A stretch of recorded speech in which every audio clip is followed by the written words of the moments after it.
সদস্য রাশিদা বেগম হীরা, মহিলা আসন 39। আপনার সময় 2 মিনিট। স্পিকার, আপনাকে ধন্যবাদ। বিগত বছরটির পুরো সময়টিতে জনগণের অর্থের ঘটেছে অনেক অনর্থ। মাননীয় অর্থমন্ত্রী নিজেই বলেছেন এদেশের 70 থেকে 80 ভাগ কালো টাকা। হলমার্কের 4000 কোটি টাকা, গ্রিন প্রিন্টার্স থেকে 50,000 টাকা লুট, পদ্মা সেতু $290 মিলিয়ন হাতছাড়া হয়ে যাওয়া।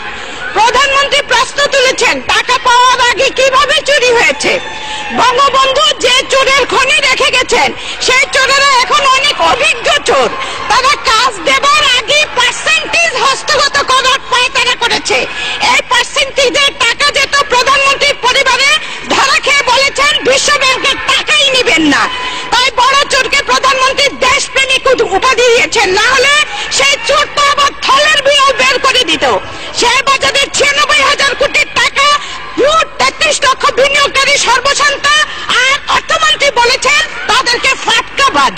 মাননীয় স্পিকার, ফিলিপিনের দুর্নীতিবাজ প্রেসিডেন্ট মার্কোস এবং তার পরিবার কত টাকা লুট করেছে অনুসন্ধানকারী দল এখন পর্যন্ত তা পুরো বের করতে পারেনি। তারা দুর্নীতি শুরু হয়েছিল কুইক রেন্টাল দিয়ে, টাকা পাচার করেছিল বিদেশে। আমাদের বর্তমান প্রধানমন্ত্রী এক ছেলেকে রেখেছেন আমেরিকা। মাননীয় সদস্য, আপনি তো নোটিশের উপর কথা বলবেন, আপনি বিলের উপরে কথা বলবেন। মাননীয় সদস্য, আপনি বিলের উপর কথা বলবেন। সম্ভব নয়।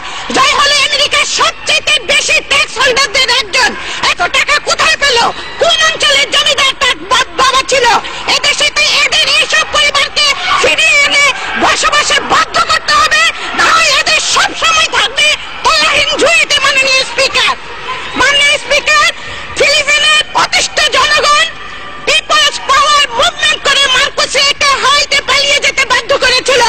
আমিও ধন্যবাদ মাননীয়